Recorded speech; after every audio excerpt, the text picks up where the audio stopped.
আমি মানে নকল পিস্তল নিয়া স্লোগান দিছে ইসকন হটাও বাংলাদেশ বাঁচাও ইত্যাদি ইত্যাদি। পুলিশের 24 ঘন্টার মাঝে রেড দিয়া তারপরে অ্যারেস্ট করেছে, গ্রেফতার করেছে। কিন্তু কয়দিন আগে দুর্গা পূজার নামে ওরা যে বিশাল বড় বড় রামদানিয়া, বর্ষানিয়া, বল্লমিয়া, অস্ত্রিয়া ওরা প্রকাশ্য দিবালোকে ধর্ম পালনের নামে, শ্মশান পূজার নামে ওরা যে সন্ত্রাসী কায়দায় প্রকাশ্য দিবালোকে মহড়া দিয়েছে, এটা নিয়ে আমার দেশের প্রশাসনগুলা সব যেন অন্ধ হয়ে গিয়েছে। চিল্লা বলে ঠিক কিনা? এই যে তোমাদের দ্বিমুখী নীতি, তোমাদেরকে হুঁশিয়ার করে বলে দিতে চাই, বাংলার জমিনে থাকতে হলে, বাঁচতে হলে, চাকরি করতে হলে প্রশাসনে, শিক্ষালয়, বিদ্যালয়ে, রাজ্যে চাটামি করে, চাচুকারিতা করে তোমরা কেউ এখানে থাকতে পারবে না। তোমাদের সবচেয়ে বড় দাসীটা যেমন দিল্লিতে পালাতে বাধ্য হয়েছে, তোমরাও কিন্তু বাংলার জমিনে মুসলমান কর্তৃক অবাঞ্ছিত ঘোষণা হতে বেশি দেরি নাই। চিল্লা বলেন ঠিক কিনা? ভাইরা আমার, আপনাদেরকে হাদিস যেটা উদ্ধৃত করেছি তরজমাটা না বলে পারছি না। নাসাই শরীফের রিওয়ায়াত, হযরত সাওবান রাদিয়াল্লাহু তাআলা আনহু থেকে বর্ণিত, আল্লাহর নবী বলেন, ইসাবাতানি মিন উম্মতি আহরাজাহুমাল্লাহু মিনান নার। ইসাবাতানি মিন উম্মতি আহরাজাহুমাল্লাহু মিনান নার। ইসাবাতুন তাগজুল হিন্দ ওয়া ইসাবাতুন তাকুনু মা ঈসা ইবনে মারইয়াম। রাওয়াহুন নাসাই। হযরত সাওবান থেকে রিওয়ায়াত, আমার নবী বলেন, দুইটা এমন সেনাবাহিনী আছে যাদেরকে আল্লাহ রাব্বুল আলামিন স্পেশালি জাহান্নাম থেকে বাঁচিয়ে দিয়েছেন। দুইটা সেনাবাহিনী, এক নম্বর ইসাবাতুন তাগজুল হিন্দ ওয়া ইসাবাতুন তাকুনু মা ঈসা ইবনে মারইয়াম। এক নম্বর হলো গজওয়াতুল হিন্দ, ঘনিয়ে আসছে অদূর ভবিষ্যতে। এখানে মুসলমান আর এই গেরুয়া পতাকাবাহী উগ্র সন্ত্রাসী ইস্কুরি জঙ্গিদের সাথে মুসলমানদের আরেকটা সর্বগ্রাসী আগ্রাসন ভিত্তিক লড়াই হবে, অল ইন্ডিয়া লড়াই। পুরা নিখিল ভারত মানে ভারত, পাকিস্তান, বাংলাদেশ, আফগানিস্তানও এখানে যুক্ত হবে, ওদের সাথে আমাদের লড়াই হবে। ওই লড়াইয়ে যারা ওই মুশরিক, যারা ইসলামকে, কোরআনকে, সুন্নাহকে, এই যে গতকালও দেখলাম এক মুসলিম যুবককে ওরা ধরে তারপরে পূজা মণ্ডপে গিয়ে জোরপূর্বক মাথা ঠুকাতে বাধ্য করেছে ভারতে। এরপরে প্রকাশ্য দিবালোকে ওকে বাধ্য করছে জয় শ্রীরাম স্লোগান দেওয়ার জন্য।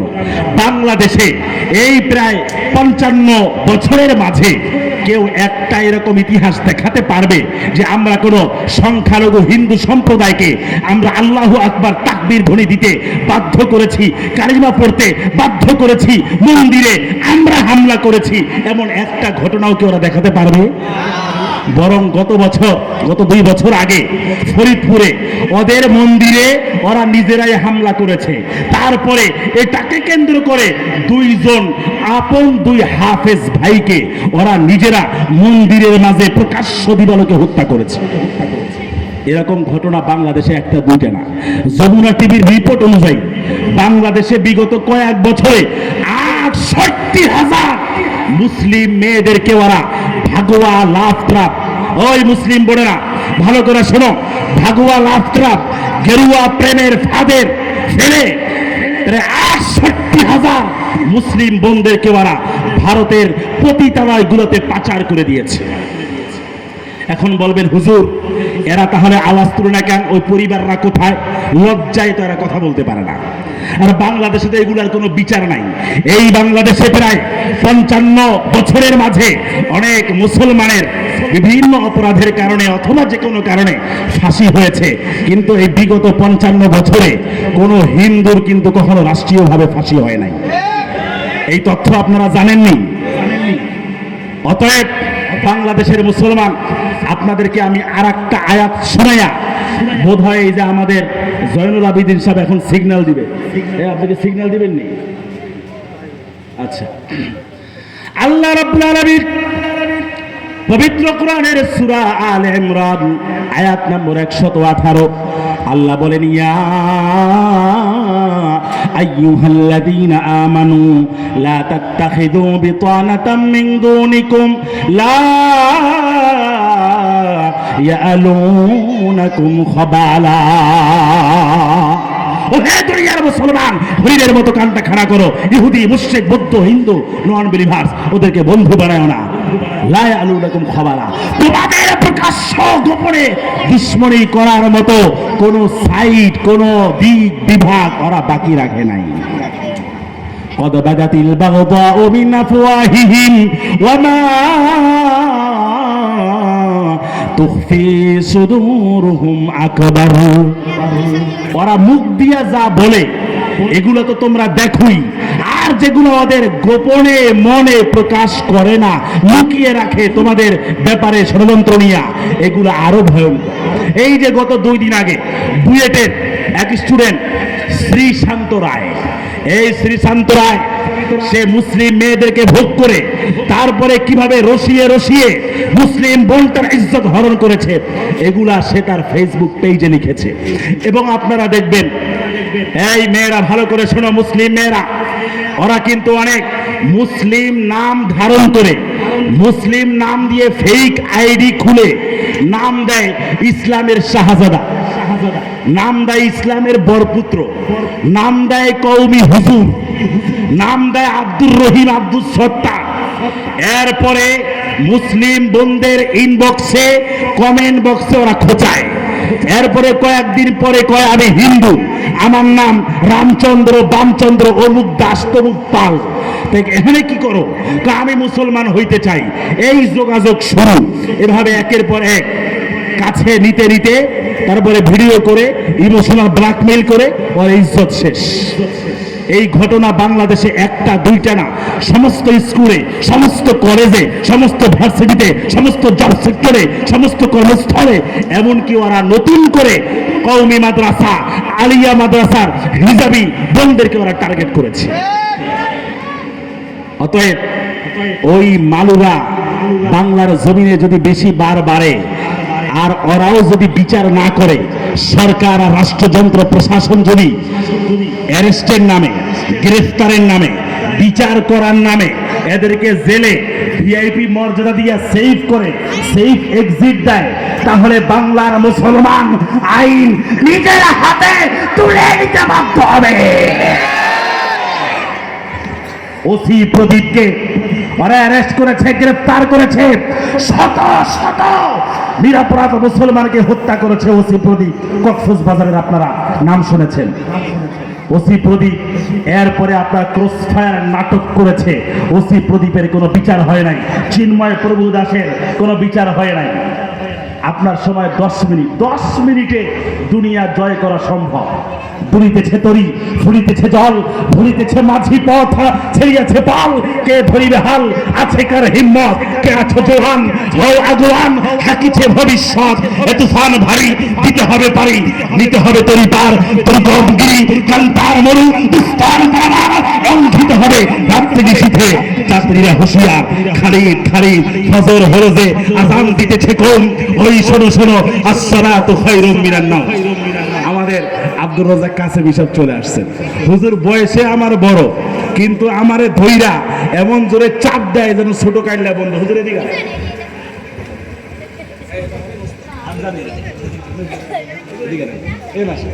হুজুর এখানে বসে। বয়সে কিন্তু আমার বড়, আমার উস্তাদ সমতুল্য, কিন্তু সম্পর্কে ক্লোজ ফ্রেন্ডের মতো। এই বয়সেও আমার যে জোরে ধইরা চাপ দেয়, একটু আগেও চাপ দিছে আমার। আল্লাহু আকবার। যেটা বলছিলাম, আমি যে তোমার ফেরিওরা, হ্যামিলনের বাসী ওরা, যে তোমার গান গেয়ে যায়, হ্যামিলনের মতো বাসী বাজিয়ে যায়। ও মুসলিম যুবকেরা, তোমার মনে ইজ্জত রক্ষার জন্য আমার হাতে যদি অস্ত্র তুলিতে হয়, কারা কারা যে আছো হাত তুলে আল্লাহকে দেখাও। হাত নামাও। ওরা ইসকন মন্দিরগুলোতে ভারত থেকে অস্ত্র নিয়ে আসে। মন্দিরগুলোতে যদি আপনারা এখন রেড দেন, ওখানে যদি আপনি তল্লাশি চালান, চুরি অভিযান পরিচালনা করেন, আপনারা দেখবেন ভারী ভারী অস্ত্র আছে। কিন্তু আমার কোন কওমি মাদ্রাসায়, আমার কোন আলিয়া মাদ্রাসায়, আমার কোন মসজিদে কখনো আপনারা কোন অস্ত্র খুঁজে পাবেন না, ফল কাটার ছুরি ছাড়া আর কুরবানির গরু কাটার ছুরি ছাড়া। চিন্তা বলেন ঠিক কিনা? তাহলে আল্লাহর কোরআন রে বাদ দিয়া আমরা যত বেশি ওদের প্রতি ধাবিত হব, তত বেশি ওরা আমাদের প্রতি অ্যাগ্রেসিভ মুডে ওরা আমাদের দিকে ধেয়ে আসবে। অতএব ওদের কথা মানা যাবে না। ওদের এই যে কয়েকদিন আগে পূজা গেল, ওই পূজায় আমরা মুসলমানেরা প্রণাম করেছি, প্রসাদ খেয়েছি, শারদীয় দুর্গা পূজার নির্লজ্জভাবে আমরা শুভেচ্ছা জ্ঞাপন করেছি। শুধু তাই না, আমরা অর্থায়নও করেছি, ইনভেস্ট করেছি। আওয়াজ দিয়া বলেন না ওদের, আর শোনেন কোন জায়গা ঠিক, আওয়াজ দিয়া বলেন না ওদের প্রসাদ খাইলে, ওদের ওখানে মাথা ঠুকাইলে, এরপরে শুভেচ্ছা জ্ঞাপন করলে, ও মুসলমান, আরিফাবাদের মুসলমান কানায় কানায় প্যান্ডেল ভর্তি হয়ে গেছে, সবার জবান দিয়া শুনতে চাই, ওই যে মন্দিরে যান, প্রণাম করেন, প্রসাদ খান, শুভেচ্ছা জ্ঞাপন করেন, আওয়াজ দিয়ে বলেন ঈমান আছে না গেছে? আওয়াজ দিয়ে আছে না গেছে? অতএব এইরকম রাজনীতিবিদ যারা আছে, যারা ডালে চালে ধর্মরে খিচুড়ি বানায় আর আমার আলেমদেরকে বলে আলেমরা হলো ধর্ম ব্যবসায়ী, যারা আমাদেরকে ধর্ম ব্যবসায়ী বলে আর ইলেকশনের আগে তসবি টুপি নিয়ে আমগো খতিবের পিছনে পিছনে দৌড়ায় আর ভোট চায়, আমার ভাষায় এরা হলো সবচেয়ে বড় ধর্ম ব্যবসায়ী। ছিল আমরা কিনা? বড় বড় দলগুলা থেকে এই যে ইসকন এতগুলা সন্ত্রাসী কর্মকাণ্ড করলো, আমার বোনদেরকে ওরা শেষ করে ফেললো, আমার খতিব সাহেবকে ওরা চূড়ান্ত ভাবে পাশবিক নির্যাতন চালিয়ে আমার 16 কোটি মুসলমানের আমাদের চোখের সামনে আমাদেরকে অপমান করলো। এইটা নিয়ে বড় বড় দলগুলা একটা বিবৃতিও দেয় নাই। এগুলো আমরা ভুলি নাই। সেদিন বেশি দূরে নয় যেদিন আমরা সারা বাংলার প্রতি ইঞ্চি মাটিতে শরিয়া আইন কায়েমের জন্য আমরা ইসলামী গণবিপ্লবের ডাক দিব। ওই গণবিপ্লবে শরীক হতে কারা কারা যে শুধুমাত্র আমাকে দেখা। এই মন্ত্রতন্ত্র দিয়ে ইসলাম কায়েম হবে না বাংলার মুসলমান। শুধু বাংলার মুসলমান না, আবার যদি হিন্দুস্তানের প্রতি ইঞ্চি মাটিতে ইসলামের রাজ কায়েম করতে হয়, ইসলামের পতাকা উড্ডীন করতে হয়, ইসলামী গণবিপ্লবের মধ্য দিয়ে আবারও প্রতি ইঞ্চি মাটিতে রাজ কায়েমের জন্য সর্বস্তরে আমাদের সেন্টিমেন্ট, আমাদের জনমত গঠন করতে হবে। সর্বাগ্রে কাজ শুরু করতে হবে আমার ব্যক্তি জীবন দিয়া, আমার পারিবারিক জীবন দিয়া, আমার শিক্ষা জীবন দিয়া। একটা কাজ করা বাকি আছে। 10 মিনিটের হুজুর, 5 মিনিট বাকি আছে। 10 মিনিট সময় দিছে আমাদের, 5 মিনিট নিতেছে। এরপরে তো হুজুর যে কাপানিটা দিব, আমি যেখান থেকে শেষ করছি হুজুরে এখান থেকে শুরু করব। বাকি 5 মিনিটের কথা হলো, এত এত বয়ান হয় বাংলাদেশের যে এতগুলা কারিকুলাম, এই যে ন্যাশনাল কারিকুলামের Bangla version, English version, British কারিকুলামের ক্যামব্রিজ, এডেক্সন, দুবাই ভিত্তিক অ্যানাদার কারিকুলাম, এত এত কারিকুলামের মাঝে আওয়াজ দিয়ে বলেন না ইসলাম আসেনি? আওয়াজ দিয়ে বলেন না ইসলাম আসেনি? আরে যদি থাকতোই তাহলে একটা ছেলে একটা মেয়ে মাস্টার্স করে পিএইচডি হোল্ডার হয়, বিসিএস ক্যাডার হয়, যদি আপনি তারা জিজ্ঞাসা করেন কালিমা সহি করে পড়ো, সূরা ফাতিহা সহি করে তেলাওয়াত করো, বোম মারলেও আপনি আর প্যাক দিয়া সহি শুদ্ধ রূপে সূরা ফাতিহা আর কালিমা তৈয়বা বাইর করতে পারবেন না। তাহলে এটা কেমন শিক্ষা ব্যবস্থা? এটা কেমন কারিকুলাম? ইউরোপীয় হিস্টোরিয়ান মিস্টার লর্নেট স্পষ্টত বলে গিয়েছিলেন যে আমরা এখান থেকে চলে গেল লাভ নাই, আমাদেরকে তোমরা ভাগাইছো 7 সমুদ্র 13 নদী পেরিয়ে, ছলে বলে কোলে কৌশলে ওরা যখন মুসলমানদের থেকে দিল্লির রাজ ক্ষমতা ছিনিয়ে নেয়, আলেমদেরকে ফাঁসির কাস্টে ঝুলিয়েছিল। দিল্লির চাঁদনি চক থেকে হায়দ্রাবাদ পর্যন্ত শের শাহীর গ্রান্ট আন্দোলনে এমন কোনো বৃক্ষ অবশিষ্ট ছিল না যেখানে কোনো আলেমের লাশকে তারা ঝুলিয়ে রাখে নাই। এই ইতিহাসগুলো আজকে আমাদেরকে জানতে দেওয়া হয় না। আত্মবিস্মৃত জাতি ওলামায়ে কেরামের রক্তের অবদানের কথা ভুলে গিয়েছে।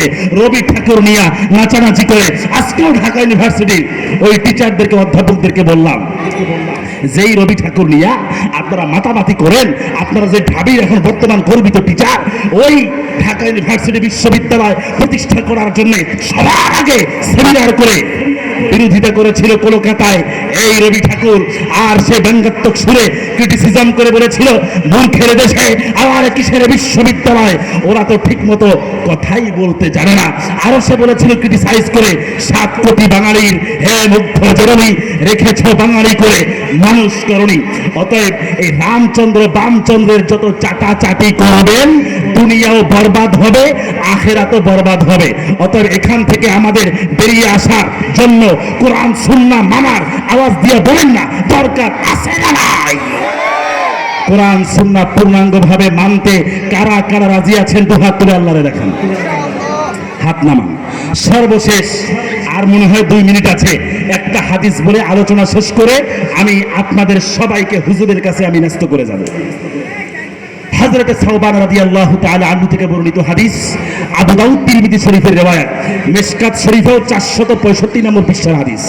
আল্লাহর নবী বলেন, লা তাকুমুস সাআ হাত্তা তালহাক কাবাইলু মিন উম্মতি বিল মুশরিকিন ওয়া হাত্তা তা'বুদা কাবাইলু মিন উম্মতি আল আওথান। কিয়ামত সংঘটিত হবে না ততক্ষণ পর্যন্ত যতক্ষণ পর্যন্ত না এই উম্মতের একটা গ্রুপ মুশরিকদের সাথে মিলিত হয়ে ওদের আচার অনুষ্ঠান একসাথে নির্লজ্জভাবে উদযাপন করবে। এখন ওদের হিন্দু ওই যে আপনার পূজা মণ্ডপে যায়, তারপরে প্রণাম করে প্রসাদ খায়, এরকম মুসলমান বাংলাদেশে একজনও নাই। আওয়াজ দিয়া বলেন না আছে না নাই? ঢাকেশ্বরী মন্দিরে যাওয়ার মতো মুসলমান বাংলাদেশে নাই, ঢাকা শহরে নাই। আরে মুসলমান, ভালো করে আরেকটা জরিপ আপনাদেরকে শোনাই, বরং বিগত 16 বছরে যেই পরিমাণ পূজা মণ্ডপ ছিল, এই বছর 1800 বেশি পূজা মণ্ডপ এই পূজার সময় নির্মিত হয়েছে। তার মানে ওরা চইলা গেল সব সেক্টরে, ওদের চেলা চামুন্ডা এখনো পর্যন্ত বসিয়ে রেখে গেছে। আমরা ঘুমায়া গেলে কয়দিন পরে দেখবেন আপনার আমার মাথার তলের বালিশটা কখন হিন্দুত্ববাদী ইসকরি জঙ্গি গেরুয়া পতাকাবাহীরা কখন নিয়ে গেছে আপনি টেরও পাইতেন না। এই জন্য জেগে থাকার দরকার আছে না নাই? ও মুসলমান, জেগে থাকার দরকার আছে না নাই? খালিদ খালিদ ফজর হলো যে আজান দিতেছে কম, ওই শোনো শোনো আসসালাতু খায়রুম মিনান নাওম। যত সে জালিম রাজা বাদশারে মাটিতে করেছে গুম, তাহাদেরই সেই খাকেতে খালেদে করিয়া তায়াম্মুম। বাহিরিয়া এসো হে রণ ইমাম, জমায়েত আজ ভারী, আরব ইরান তুর্ক কাবুল দাঁড়ায়েছে সারি সারি, আবে ঝমঝম উথলি উঠেছে তাহারি অজুর তরে। সারা ইসলাম বিনা ইমামেতে আজিকে নামাজ পড়ে। কেমন যেন মুসলিম উম্মার কোনো ইমাম নাই, কোনো নেতা নাই, কোনো লিডার নাই। হিন্দুদের কিছু হলে ভারত গর্জে উঠে, ইহুদের কিছু হলে আপনার ইসরায়েল গর্জে উঠে, খ্রিস্ট রাজ্যের কিছু হলে ইউরোপীয় ইউনিয়ন ওরা গর্জে উঠে, বৌদ্ধদের কিছু হলে চীন গর্জে উঠে। মুসলমানদের মারলে এই যে গাজায় মাইর খায়, কাশ্মীরে মাইর খায়, আসামে মাইর খায়, আরাকানে মাইর খায়, চীনের উইঘুর মুসলমানদেরকে যুগ যুগ ধরে মারা হচ্ছে। এইটা নিয়ে আওয়াজ তোলার মতো মুসলিম বিশ্বে হেডমওয়ালা কেমন যেন কোনো নেতা নাই। গরিবের বউ সবার ভাবির মতো হয়ে গেছে মুসলমানেরা। চিল্লা বলা ঠিক না? এখান থেকে বাঁচার একটাই উপায় আছে, সেটা হলো ইমাম মালিক রাহিমাহুল্লাহর বক্তব্য বলেই আমি শেষ করে দিলাম। ইমাম মালিক রাহিমাহুল্লাহ বলেছেন, লা ইয়াসলুহা আখিরু হাদিহিল উম্মাহ ইল্লা বিমা সালাহা বিহা আউয়ালুহা। এই উম্মতের পূর্বাংশ তথা সাহাবায়ে কেরাম, রাসূল, তাবেঈন যেই পথ ধরে সফল হয়েছেন, সাফল্যের সর্বোচ্চ চূড়ায়